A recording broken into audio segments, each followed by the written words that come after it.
तेल, पावभाजी करायची आहे, अद्रक लसणाची पेस्ट, कांदा कांदा लाल झाला तर शिमला मिरची टाकायची, टमाटा,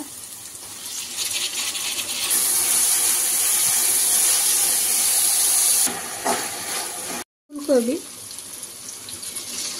थोडंसं वाफवून घेतले गरम पाण्यात फुलकोबी। भाज्या सगळं तेलामध्ये चांगले शिजवून घ्यायचे। लाल तिखट टाकायचे 2 चमचे, हळद, पावभाजी मसाला तुमच्या आवडीप्रमाणे, गरम पाणी तापवून घेतलं याच्यात टाकायचं। आता तुम्हाला लागेल एवढं टाकायचंय। बटाटे शिजवून घेतले, मॅश करायचे हाताने, बटाटे ह्याच्यात टाकायचे मॅश केलेलं, मीठ स्वादानुसार, भाजीला उकळी आली, लिंबू पिळायचे,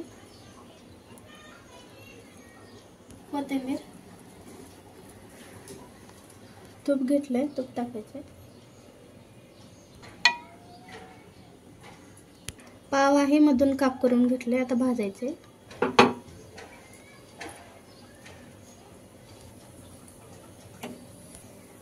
असं भाजून झाले काढायचे। आता कांदा, कोथिंबीर,